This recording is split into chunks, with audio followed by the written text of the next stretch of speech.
Welcome to another episode of Riding Smart with Dan and the Fireman. We're going through an after-action review process to figure out what happened in these motorcycle crashes and close calls. That way we know what to do when it comes to these types of situations. We know what to train for before this type of situation, and we can learn from other people's mistakes. All these videos were submitted by you guys, so if you want to submit your videos, links are in the description. And then on top of that, we're going to be talking about how to buy a motorcycle helmet online. So this way you know what type of rating to look for, what type of head shape you are, and then on top of that, so you don't spend a ton of money on a helmet you don't need. But with that said, I'll see you guys on the next live stream. All right, so we're going to go ahead and ride. So line of sight's going to be a big problem here. Good job on the positioning. Okay. Watch out for the line of cars. Be very careful. Why is that person with the brakes? That's why. Okay. No buenos on that one. So this is one of those things that I was telling you about right here, is that line of sight. Now, with him, he's on an adventure bike. He could probably see over all the vehicles. For me, I'm really short. I can't see over the vehicles. Remember, this is your total stopping distance right here, and this is your space cushion, so be very careful when it comes to being too close, because you might have to brake in that amount of space. You start to see the brake lights. Okay, so brake lights are very good indicators that something is happening right above. You can't see very well because of the line of sight issue. So what he does is he moves over when he can, so he has good line of sight. Now, you can do that right now, though. So you can do that right now, or you can move over here to this side, and you can do the same thing. And this also allows you to have an escape path to the right. You don't really have one to the left until you get to this point where you're in the second lane. So we're going to get up to here. And he's still maintaining his space cushion. Very good. That's what I want to see you guys do. So this is the moment we switch lanes. Now take a look about right here. Now this is the positioning I want you to have when you're riding normally, because look at the line of sight you have. Look how far you can see. And you can see why this person right here is applying the brakes, because, you know, this person's here, this person, this person, this person. So I want to react to this person applying the brakes, not this person applying the brakes. It gives me more time to do stuff. So we're gonna move over here. Now, what I was saying is, you notice right here, all these people have brake lights, except for the ones that are moving. It's obvious, right? The ones that are moving, they're not applying the brakes. But then when you're looking at a big line like this, it's why is everybody applying the brakes down here versus here? This guy took it off the brakes and then he applied it again. These people are moving, these people aren't. Now, it's pretty hard to say, well, I know what's going to happen. You know, somebody's going to pull out and they're going to come out in front of me. That's not always the case. We're doing an after action review where we can see that. The problem here and the solution here is, well, first of all, the problem, we have these people applying the brakes, and there's a possibility with this intersection, somebody coming out.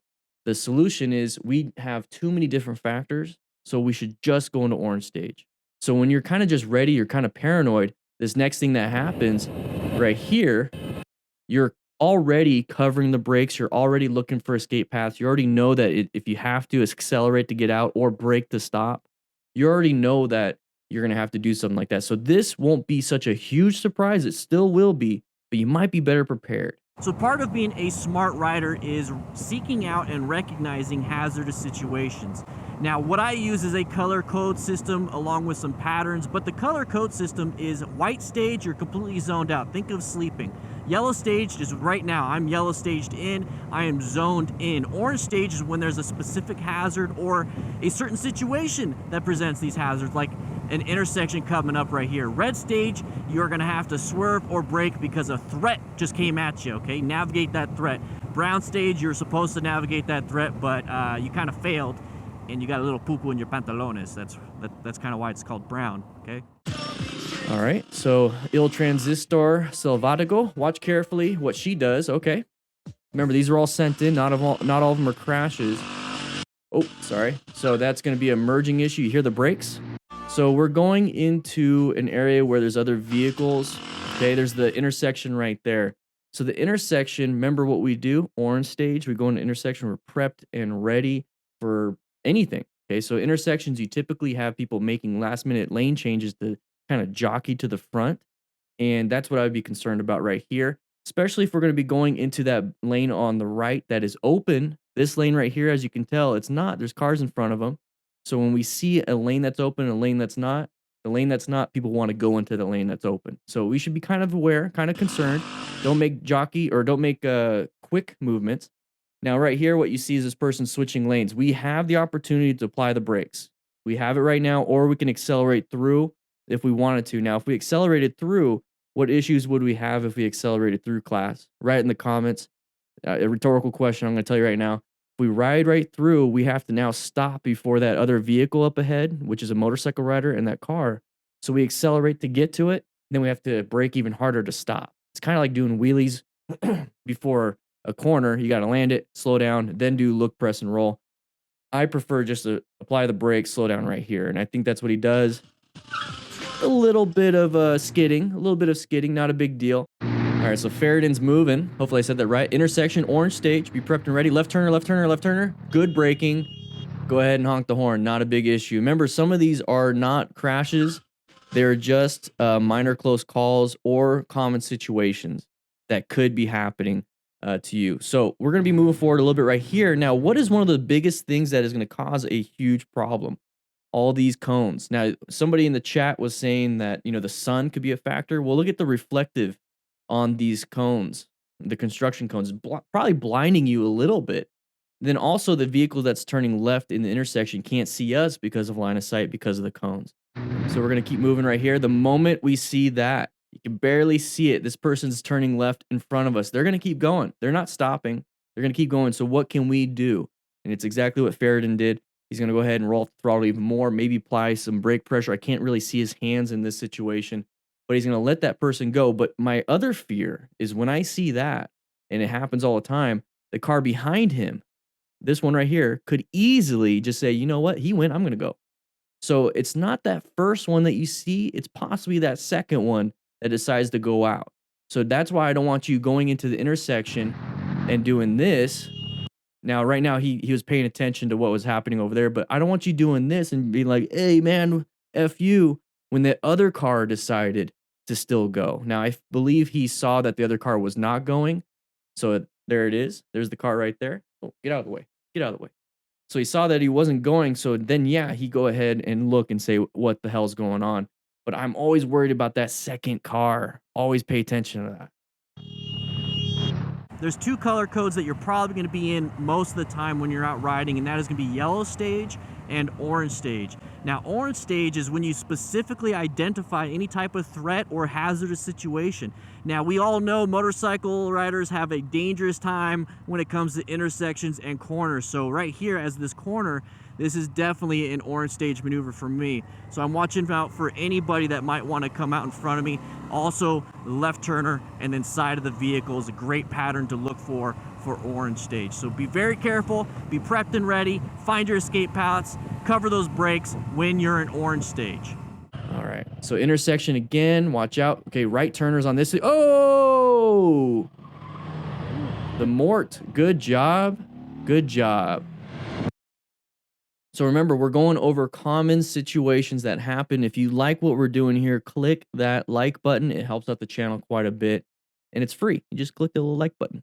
All right, so we're going to be moving through here, turning left, and as soon as you saw that movement of that car's tires and they started moving, I think they're supposed to. They can because it's a right turn, but it's not that right turn lane. It's this right turn lane, and that right turn lane is supposed to go into our lane. So they're not going to merge into the far lane over there to keep us safe because they have this car here. So as soon as you see that, it's like, you shouldn't be doing that. You really shouldn't. So that should cause you to really be like, okay, definite orange stage. I'm going to stand it up right here. This person is way close. You can see it on the far right, way close. So I'm going to stand it up here. Go ahead and roll off the throttle, apply some brakes, let them in. There's no point in fighting. I do not want you guys fighting. So he stood it up, did exactly what I'm just saying. Applied the brakes, let him in. Now this dum-dum figured it out last second, and quite possibly, look at the reflection on the back of the Subaru. Could have been sun in the eyes. Who knows? They could have been looking left, blinded a little bit, and then decided to go. So they went back into that lane. Maybe they could have hit the other vehicle. I don't know. I don't care as long as I'm safe, but the Mort did a good job, applied the brakes, stood it up, and then it found an escape path, mainly because that person decided to let him have it. So he did a good job. Remember, common situations. We're going over some of these. These are user-submitted videos. All right, so watch out for lane mergers in this issue. Oh my gosh, so many. Whoa, Baby Stromer 250. Good job on recognizing that and moving last second. Good job on the 360. 360 situation awareness, okay? So whenever you deal with a roundabout, intersections, or anything where they have these slotted lines so that you have to stay in your lane, be very careful about anybody wanting to take part of your lane. I don't want you fighting for your lane. Go ahead and present yourself. Okay. Presenting is when you kind of move around a little bit, not going back and forth, reckless riding, but you're just kind of doing this a little bit. Go ahead and present yourself. That's going to let people know, hey, we're here. But don't, if they come into our lane, don't fight them. Don't try to hit them. Don't punch mirrors. Don't like honk at them and then stay in the danger zone. Get out of the danger zone and then go ahead and honk. But don't fight for things. I hate it when you guys fight for things because it puts you in so much danger. So he saw that right there. It's very quick. And that's the thing is you can't do much. It's almost instinctual. You see something and you automatically move. And you really get that through training. So he's going to see it. Let's go ahead and put it a little bit slower. He's going to see it in his mirror. And that's where it is. And you can see how his arms start to shift more towards this side. So he started to shift more, got himself out of that situation. And that person's going to go. Now, at this point, you're safe. Okay, you're safe unless this person slams the brakes. So what I don't want you to do is to get angry and try to rush into the danger zone again. Keep yourself safe. He's safe now. Honk the horn now, roll up the throttle and increase that space cushion. But don't fight for things, guys. I don't want you fighting for things. All right, so good space cushion right here. Doing pretty well. Okay, this vehicle's slowing down. Turn. Swerve. Oh, dropped the bike. Dropped the bike. Car Factory Customs. Oh, passenger. Get it up. That's what she said. Get it up, get it. Anyways, so what do you think could be a possible factor in this crash? And I'm going to call it a crash because it was just a small little dump. It's the minorest of crashes, possibly no damage whatsoever to his bike, maybe his floorboards or anything like that. What do you think caused this? Do you think they're chit-chatting, maybe not paying attention? Because remember, you're the driver, the rider. Let me take that back. I like saying that we're drivers, not riders. I don't feel like we should be riding on top of the machine because it almost feels like we're riding on a horse. And a horse has a lot of, they get to choose a lot. Okay. As much as they're trained, they get to choose a lot. A motorcycle doesn't get to choose. You're absolutely in control. I prefer the driving of a motorcycle, not riding of a motorcycle. But, the nomenclature on that, it's not up to me. So the thing is, you're in charge of it. So if you're talking and you're, paying attention to your friend or girlfriend, husband, wife, whatever in the back, and you're not paying attention to what's up front, you're not really, you're not really in yellow stage. You're more like in white stage. You're zoned out. Okay. So zone into what's important. Jason Noga knows what we're talking about. So zone into what's important, which is the vehicles in front. So right here, great space cushion. Amazing. But you should also be planning, okay? So position for safety. This is a good position because of good space cushion. But you need to start locating hazards and adapt to those hazards. And we never did that. Yeah, exactly, Ryan. Longer braking distance with a pillion. So right here, you notice how the car started to slow down. It's hard to see the brake lights and everything, especially with this camera, but maybe we can see it in person. As soon as that person's starting to apply the brakes, what are we doing? Why are we still maintaining our speed, getting closer and closer? At this point, you should either emergency brake because it's already emergency. We're having to navigate a threat, or swerve. Now, you could have just adapted to the hazard back here. Okay, so we go over here. The vehicle's slowing down. Let's go even go further because we can adapt even sooner. Vehicle slowed down. We can adapt right now. Okay, so we positioned for safety. We located this hazard right here. Oh, there we go. Located the hazard. Now we can adapt to the hazard by going into the next lane. First, we're going to check our mirror, then do our blind spot. And just to navigate adapt to it by getting to the other lane, get back into our lane, end of story. But if we're not paying attention, we're going to run into this vehicle or get to a point where we're going to have to, now at this point, emergency brake or swerve. And that is going to be a red stage maneuver. Okay. Action time, you're on high alert, actively engaged in a red stage maneuver. Okay. An emergency response. So emergency brake or emergency swerve. At this point, you're not going to be able to stop in time unless you do what he did and barely made it. Now, if he reacted maybe a split second later, he would have crashed. So swerve. It'd probably be the easiest thing you could have done. Just swerve to the right, get back in your lane, and check your pantalones and be like, oh man, there's some caca in there. So that's what you'd be watching out for. Good braking though. But right here, applied the brakes. Now, why do you think he dumped it? Maybe a little bit weight shifted to the left. Maybe the handlebars shifted to the left, and then he just kind of fell. Now, thankfully, the passenger didn't fall and roll over more towards this way because could get hit. Okay, so what I do is I look at the rating, I look and see if there's any type of anti-fog technology or if there's a pin lock, and then I see what the cost of replacement visors are. So right now, I'm gonna go ahead and pick medium. So cool, I like the look of the helmet. I'm gonna go look around. It looks pretty cool. I like it. I like it. I like it. It's a Bell, so it comes from Bell Helmets, very reputable company. Pretty cool. Oh, look, it's staff picked. So Revzilla even thinks it's a good helmet. Okay, so far I'm pretty good. 209.95 within my budget. All right. The next thing I look for is right here. Okay, what type of shape head is this designed for? Now there's intermediate oval, round oval, long oval. 3 different kinds of heads. Now I have an intermediate oval. Most Americans, most people in the United States have intermediate oval. Japan's more of a round oval. Europeans are kind of long oval, but it all really depends on what your head shape is. So you always want to double check that. And if you ever have any issues out here on Revzilla, this is kind of how you can check. Okay, so these are the types of head shapes. So make sure you do that because you don't want to get a long oval helmet for your round head. Okay, because you're gonna have pressure on the sides of your crown, and then also if you are a long oval or an intermediate oval, you don't want to get a round shaped helmet because you're gonna have a lot of pressure on the front of your head, and that's not good. It's gonna give you a lot of headaches when you're riding. So if you get headaches right now while you're riding, especially right here, like you get a lot of pain, you probably have the wrong shaped helmet. So as soon as I look at this, I go down here. Okay, cool. Intermediate oval that fits my head. So that's something I can work with. I start to read all these things, and a lot of this is just marketing. Okay. So I don't really care too much. What I care more about is this stuff right here. I look for the rating. Is it DOT? Is it ECE? Is it Snell? Those are the things I look for. So DOT, not too impressed by DOT. It's a post market testing, so the manufacturer can put the helmet on the market, and then maybe it gets tested if it follows the standards. ECE before it even goes on the market has to be tested. Snell is a post market sometimes. Snell is an independent third party that tests things. So ECE is really good. But when I see this, if it just said DOT, I'd be a little concerned. But it says Snell M2015. What does that mean? It is the 2015 rating. And they usually have new ratings every 5 years. So it's not the 2020 rating, but it's still pretty dang good, at least the 2015. So I'm pretty happy with that. 3 shell sizes, what does that mean? So the 3 shell sizes, what this means is that the size of the helmet itself is the shell size. So a medium large is going to be bigger than an extra small, and then an XL to 3XL is going to be even bigger. So the shape of the head, if you want to have a bobblehead or not type of thing. I like to look at the shell sizes because I don't want it to be only one shell size for every range, because what they're doing then at that point is just getting huge cheek pads, and I don't like that. So I really like the fact that it has 3 shell sizes, 3 EPS sizes. That's the polystyrene foam on the inside. That's really good.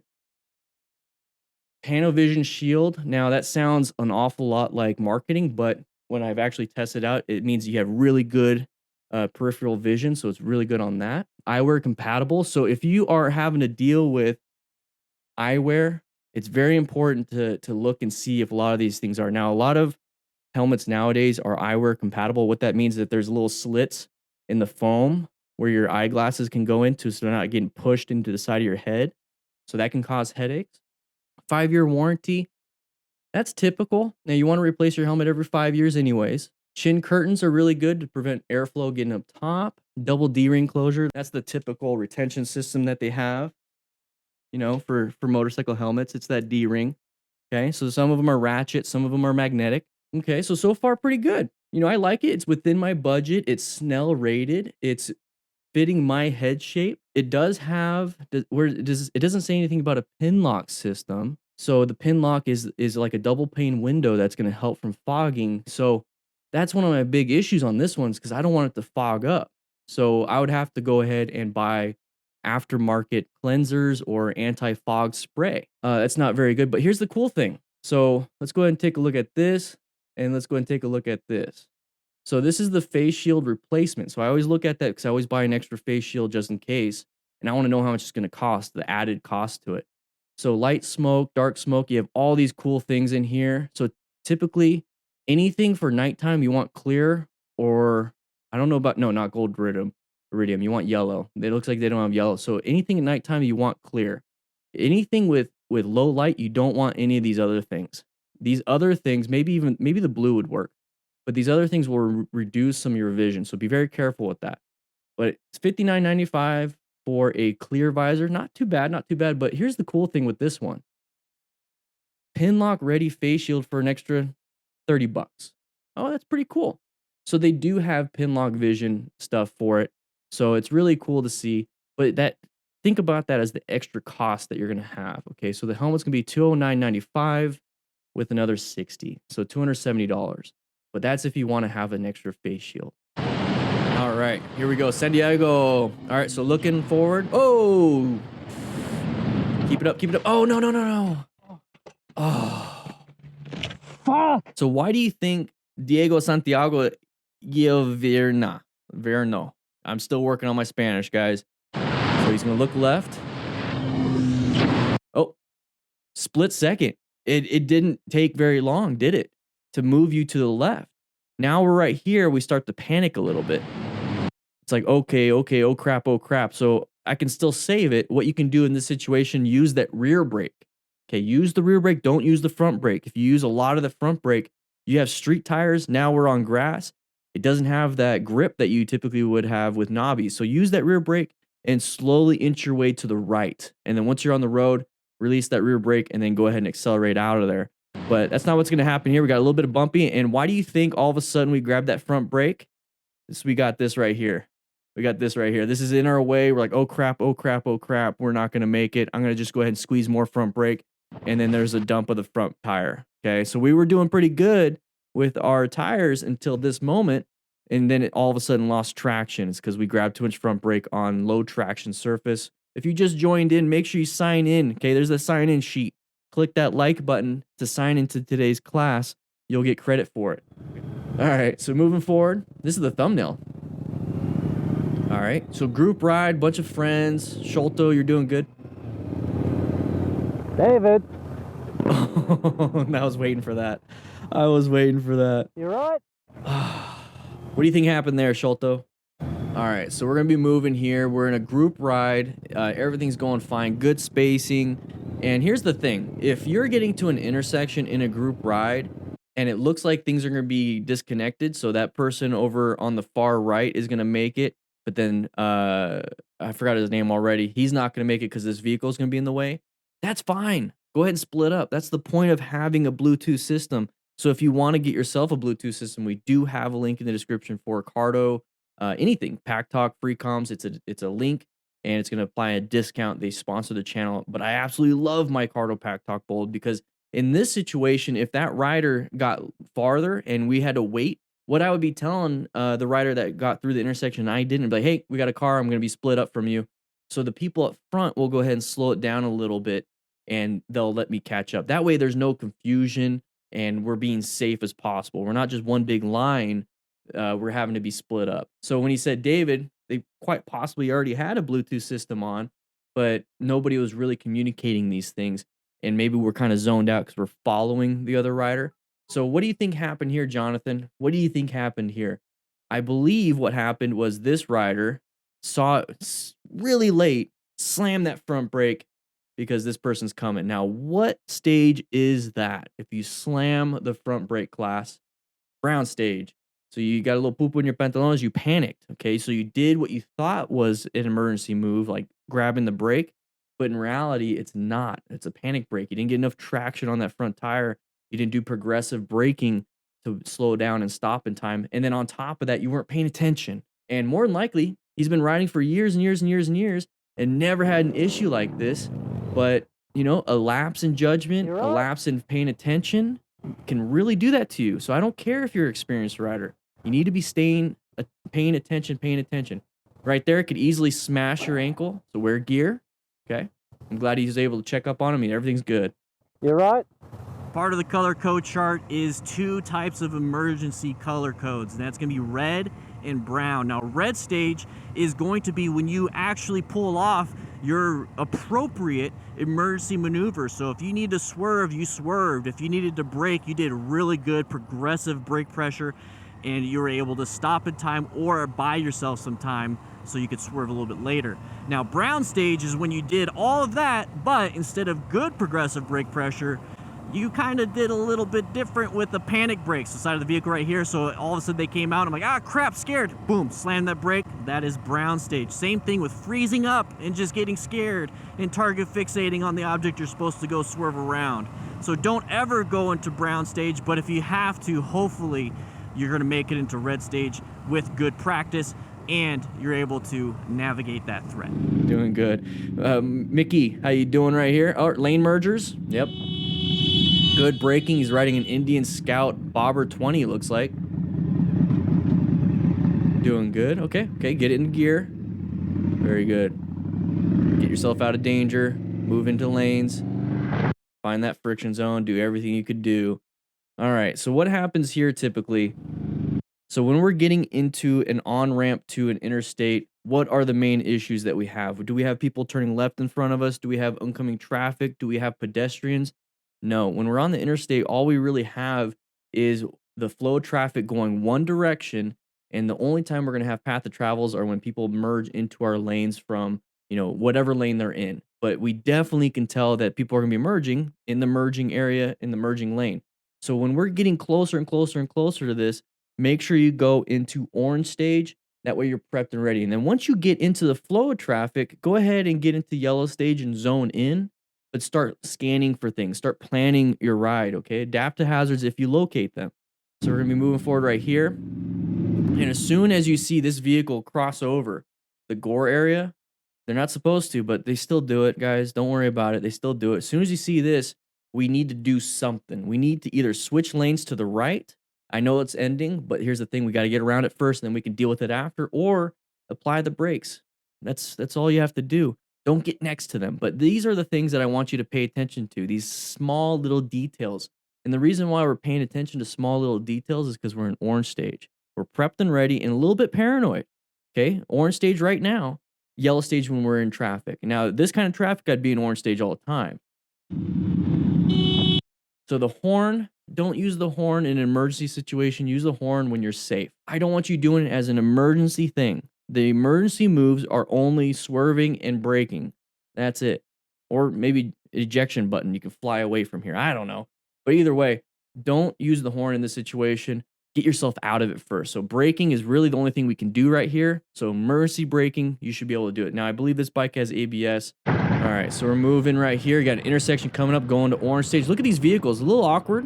What's up? What's with these? Oh, there's an intersection or an accident.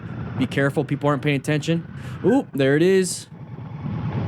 Gaspar T, good job. So here's the thing I want you to pay attention to. We see something uncommon in a common situation. We have an accident here. So if there's already an accident, guess what? People are not paying attention in this intersection, okay? If it can happen right there, right before you were there, it can happen again. One of the things that we deal with on fire scenes is that people are rubbernecking. If you don't know what rubbernecking is, it's like you're the accident, so I'm driving. Oh, look, there's an accident. That's rubbernecking.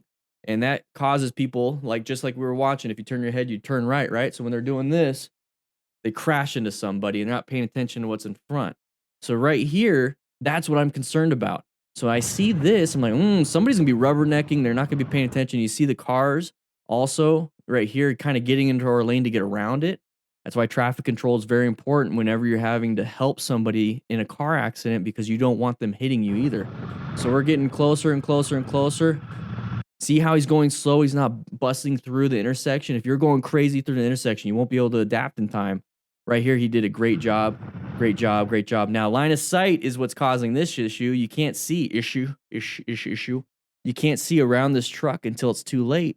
But since he's going such slow speeds, for the environment, right? You don't haul ass on a curve when there's a lot of snow and ice on the ground. You're not going to haul ass through an intersection with a car accident. You're going to slow it down. You're going to go based off of the environment and what's going on. So Gasper did a great job. And then this person's going to come out and he's able to do what? Let's see. He swerved a little bit, maybe a little brake. That's perfectly fine. Got himself out of there. Good job, Gasper. All right. So baby strummer once again. All right. The side of the vehicle. That's a good warning sign. We got the sun in our eyes. Okay. Might be an issue. Side of the vehicle right there. Side of the vehicle. Careful, careful, careful, careful. Good job. See how he was able to slow it down, didn't panic, and was able to get around? Things that you want to focus on here is if one person's going to do it, somebody else is going to do it. You have sun in the eyes. You know you have this big bus kind of waiting there, so that's a possible intersection. And then we got this person starting to creep out. You have one of two options. You can shoot for the gap or brake.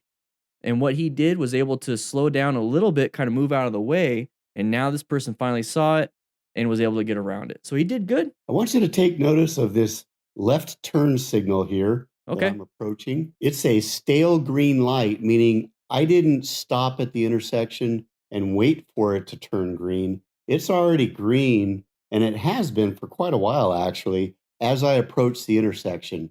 The rest of the video speaks for itself. Watch and learn. All right, letting Robbie take over.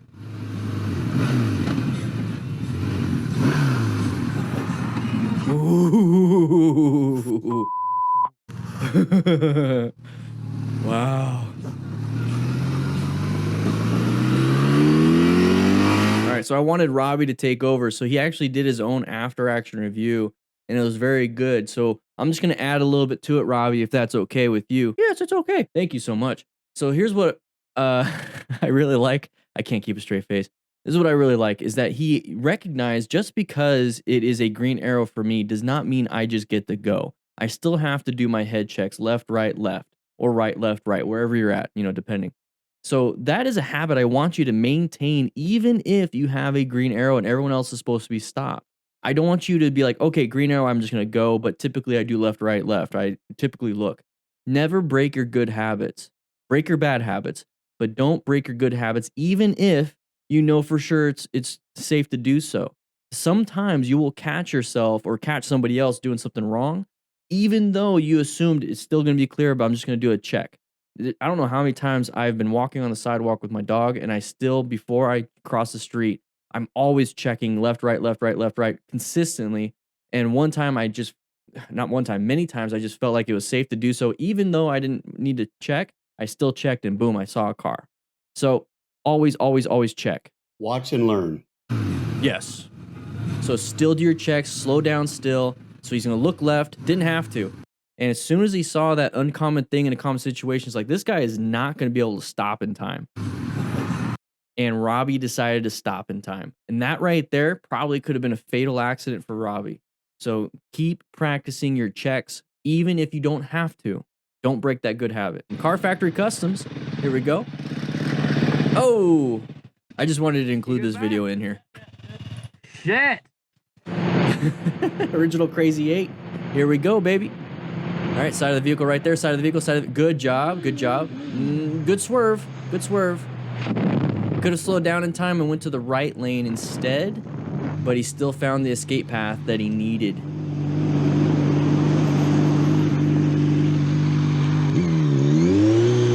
I like his thing. It says, but did you die? All right, so we're going to be talking about you, Original Crazy 8. Don't worry about it.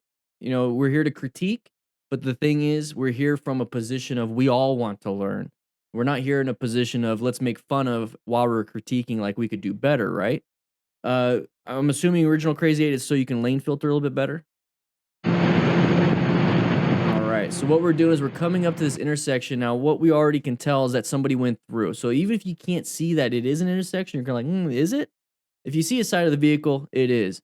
So kind of slow down, be ready for anything orange stage right here. So you definitely see this, and I can tell he's already starting to slow down a little bit by rolling off the throttle, but he sees the vehicle coming in. So there's the brake, but here's the thing, we start to rev bomb. Okay, so the rev bombing, it's not going to help you out. So let's not do the rev bombing part. It's pulling power to the rear wheel. It's not allowing you to swerve and accelerate as efficient as possible. But what we have right here, if you had your mirrors down, so this is another thing about your mirrors. If you had it down, you could do a quick check in your right mirror and do a quick check to the right, and then you could swerve to the right. So what you did here was assuming that this person was going to slow down and stop or move a different lane and move out of your way if they heard your rev bomb. But here's the thing, it doesn't really happen. It doesn't happen like you think. So now we're kind of stuck into a position of I have to do a late term emergency move. You can still swerve to the right if there's nobody there. We don't know yet. But what he did was fine. So if you're ever in a situation, everybody else, okay, so we already kind of figured out what Original Crazy 8 could have done a little bit better for this situation. So what we're going to do now is if you get caught in this situation, what can you do? In this situation, you do exactly what Original Crazy 8 did, is you find anything that you possibly can use as an escape path. And remember, we're on motorcycles. So we have the littlest of impact and profile. So right here, what he did was find his escape path. This right here, you could easily use. Think of these lines as a target. Your tire is going to fit on it. I know you're not supposed to go on paint lines, but we're not applying the brakes and we're not accelerating hard. We're just trying to escape. So we have this curb all the way to the tire. We can fit there. And that's exactly what he did. Maybe touch the curb a little bit, but just take a look at that. This is all you need in terms of an escape path. And I want you guys to really see that. Outside of we shouldn't be doing this, but the thing is, if you get into a position where you need to do this, look at what you can do. Don't assume that you can't do this. You can, especially, excuse me, in an emergency maneuver. Okay. If this is all you have, take it. But other than that, what I would do is I would have swerved to the right instead, not rev bombed. But he did what he had to do. Now remember, this is all clips from the live stream that we have every Tuesday and Thursday at 3 p.m. Mountain Standard Time on this channel. Make sure you hit that like button, and at the same time, click this video or this video and keep watching.